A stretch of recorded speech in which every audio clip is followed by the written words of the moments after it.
नाजरीन, justice times के channel पर आपका खैर मकदम है। मैं अब्दुल हमीद शौकत। खबर इसके कि हम प्रोग्राम का आगाज़ करें, आपसे गुजारिश है कि हमारे चैनल को सब्सक्राइब और शेयर करें। हकीकत जैसी खबर वैसी, आइए देखते हैं न्यूज़ एंड व्यूज़ प्रोग्राम। रियासती काबिना में तोसी, मुसलमान फिर एक बार नजरअंदाज। मुसलमानों की राय, वोट हमारा राज तुम्हारा, नहीं चलेगा नहीं चलेगा। क्या तेलंगाना की कांग्रेस हुकूमत ने रियासत में अक़लियती मुसलमानों को पूरी तरह से नजरअंदाज कर दिया है? हालिया काबीना में हुई तोसी के बाद साफ जाहिर होता है कि मुस्लिम अक़लियतों के वोट हासिल करके इक़्तिदार में आने वाली रेवंत रेड्डी हुकूमत ने रियासती हुकूमत में मुसलमानों को हिस्सेदारी से महरूम कर दिया है। काबीना की तश्कील और तोसी के दौरान इस बात का ख्याल रखा जाता है कि रियासती काबीना में समाज के हर तबके को नुमाइंदगी हो जाए। काबीना की तश्कील और तोसी के वक्त हुकूमत SC, ST और BC तबकों की नुमाइंदगी का खास ख्याल रखती रहे ताकि ये तबके हुकूमत से कहीं नाराज ना हो जाए। लेकिन जब बात मुस्लिम नुमाइंदगी की आती है तो फिर हुकूमत इस मसावत को नजरअंदाज कर देती है। 14 वज़रा पर मुश्तमिल तेलंगाना काबीना में नुमाइंदगी से महरूम रियासत के 14% आबादी वाले मुस्लिम तबके पर पेश है जस्टिस टाइम्स की खुसूसी रिपोर्ट। हकीकत जैसी खबर वैसी। तेलंगाना रियासत के मुसलमान फिर एक बार सियासी फरेब का शिकार होते नजर आ रहे हैं। तेलंगाना रियासत में कांग्रेस को इक़्तिदार में लाने में यहाँ के मुसलमानों ने अहम किरदार अदा किया था। इक़्तिदार में आने के बाद रेवंत रेड्डी हुकूमत ने उन्हें इक़्तिदार की कुर्सी पर मसनद नशीन करने वाले मुस्लिम वोट्स और यहाँ के मुसलमानों को पूरी तरह से फरामोश कर दिया है। KCR हुकूमत के 10 साला दौरे हुकूमत में नायब वज़ीर आला और रियासती वज़ीर दाखिला जैसे अहम ओहदे मख्तस करते हुए मुस्लिम तबके के साथ इंसाफ किया गया था। बावजूद इसके रियासत के मुस्लिम अक़लियतों ने कांग्रेस को वोट देकर रियासत के मुसलमानों की हालत को मज़ीद बेहतर बनाने की उम्मीद जाहिर की थी। लेकिन रियासती काबीना में हुई हालिया तोसी ने रियासत के मुसलमानों को अक्सर मायूस कर दिया है। काबीना की तश्कील और तोसी के दौरान इस बात का ख़ास ख्याल रखा जाता है कि रियासती काबीना में समाज के हर तबके की नुमाइंदगी हो जाए ताकि ये तबके हुकूमत से कहीं नाराज ना हो जाएं। आज तेलंगाना हुकूमत के जानिब से 3 मिनिस्टरों का जो है ना हलफ लिया गया, खुशी की बात है। लेकिन एक तकलीफदा वाक़या, बहुत ही दर्द के साथ ये कहना पड़ रहा है कि मुसलमानों को चांस नहीं दिया गया, क्योंकि कांग्रेस पार्टी सिर्फ मुसलमानों को इलेक्शन में वोट के हद तक इस्तेमाल करने वाली है। MLC आमिर अली साहब को दिए, बहुत ही अच्छे आदमी है, सियासत पेपर के जो है ना चीफ एडिटर है, उनको मिनिस्ट्री दिया तो हो जाता था। क्यों मुसलमान काबिल नहीं है क्या कांग्रेस पार्टी में मिनिस्ट्री के? क्यों मुसलमानों को सिर्फ इलेक्शन में वोट के लिए इस्तेमाल किया जा रहा? मैं AICC प्रेसिडेंट मल्लिकार्जुन खड़गे साहब से और सोनिया गांधी मैडम से और राहुल गांधी जी से और PCC प्रेसिडेंट महेश कुमार गौड़ साहब से, रेवंत रेड्डी साहब से रिक्वेस्ट कर रहा हूं, कम से कम 2 मिनिस्ट्री माइनॉरिटीज को देना चाहिए।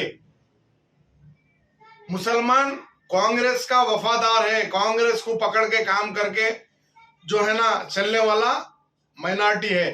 As a minority worker, as a मुसलमान, एज ए कार्यकर्ता कांग्रेस पार्टी का मेरे को बहुत ही तकलीफ हो रही ये देख के। मैं फिर एक बार रिक्वेस्ट कर रहा हूं, आमिर अली साहब एक वेल एजुकेटेड पर्सन है और नाइस पर्सन है, MLC है, और हर किसी को, ना हिंदू ना मुस्लिम ना सिख ना ईसाई, जो कोई भी उनके पास है बराबर उनके लिए काम करने वाले हैं। वैसे सेकुलर लीडर को जो है ना आप मिनिस्ट्री दिए तो बहुत अच्छी बात है।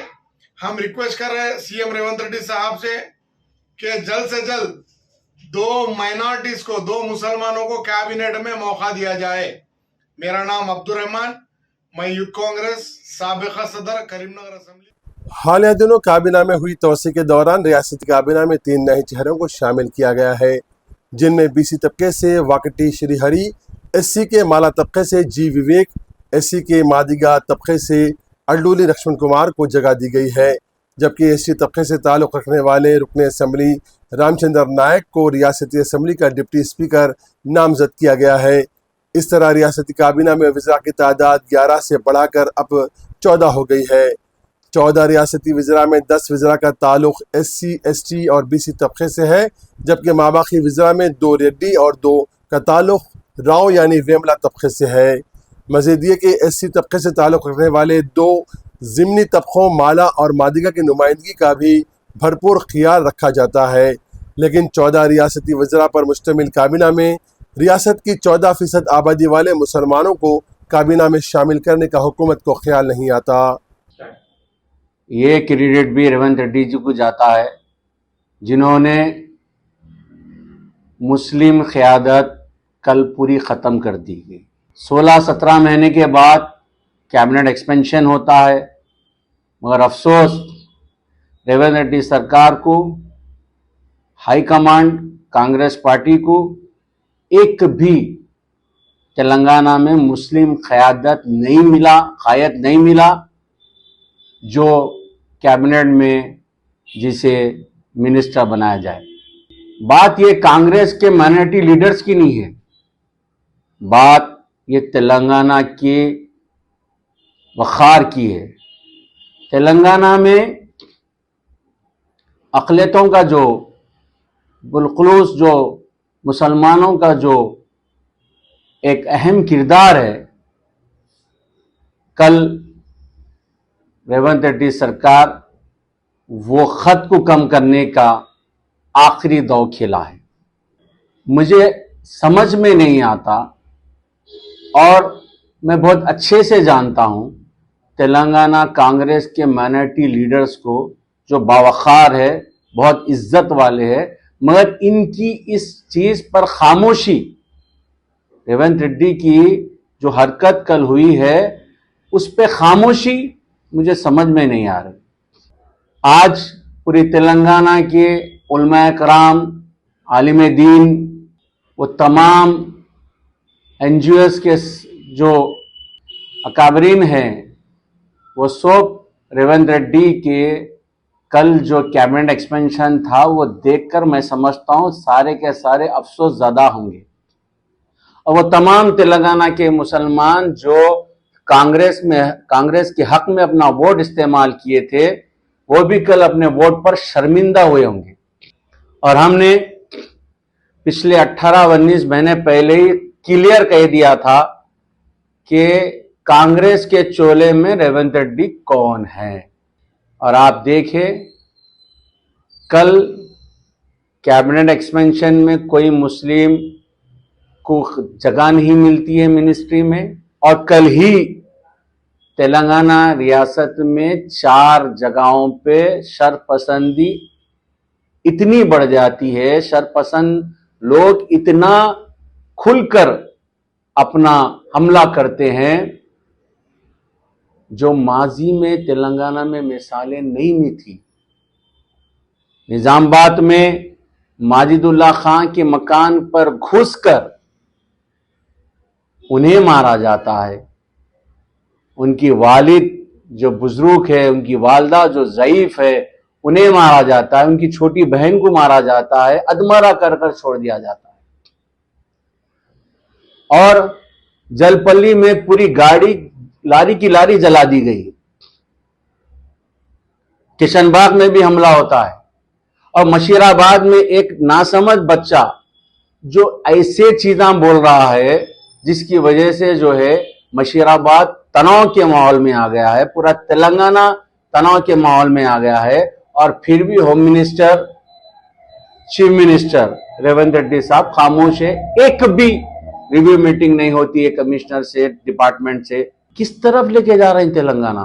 तेलंगाना का जो गंगा जमुना तहजीब की जो एक शनाख्त थी, वो पूरा बर्बाद करने की कसम खाकर बैठे हैं ये लोग। गुज़िश्ता एक दिहाई से अक्सर सियासी पार्टियां अक़लियती तबके पर अक्सरियती तबके के जज्बात को तरजीह देती नज़र आ रही है।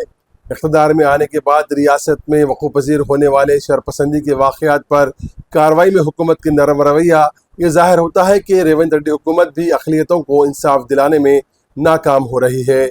वज़ीर आला रेवंत रेड्डी ने अपने बारे में हालिया बयान में कहा था कि मेरा स्कूल BJP है, कॉलेज TDP है, लेकिन मैं नौकरी राहुल गांधी के पास कर रहा हूँ। वज़ीर आला के इस बयान पर अवाम ये सोचने पर मजबूर है कि रेवंत रेड्डी अपने स्कूल में हासिल करदा तालीम और नज़रियात पर आज भी अमल पैरा हो रहे हैं। अवाम का कहना है कि अगर अक़लियती मुसलमानों के साथ नाइंसाफ़ी का यह सिलसिला जारी रहा तो आने वाले इंतखाबात में मुस्लिम अक़लियतों को भी कांग्रेस के बजाय किसी दूसरे मुतबादिल पार्टी की तायद पर गौर करना होगा। अब तक महकमे अक़लियती बहबूद का क़लमदान अपने पास रखने वाले वज़ीर आला रेवंत रेड्डी ने रियासत के मुसलमानों के फलाह व बहबूद के लिए खातिर खा कारनामा तो अंजाम नहीं दिया है। अब ये खलमदान काबिनी तौसीम में अडलूरी लक्ष्मण कुमार को दिया गया है। अब देखना यह है कि वजीर लक्ष्मण कुमार अक़लियतों से कितना इंसाफ करते हैं। मुल्क में लम्हे लम्हे बदलते हालात और इनके पस पर्दा वजूहात की जानकारी के लिए देखते रहिए हमारा चैनल जस्टिस टाइम्स, हकीकत जैसी खबर वैसी। नाजरीन, आपके अतराफ होने वाले वाक़यात और हादसात को मंजर-ए-आम पर लाना हो तो हमारे व्हाट्सएप नंबर 6304634547 पर व्हाट्सएप करें। हम आपकी इत्तला पर बर वक्त इक़दाम करेंगे। अब्दुल हमीद शौकत को दें इजाज़त।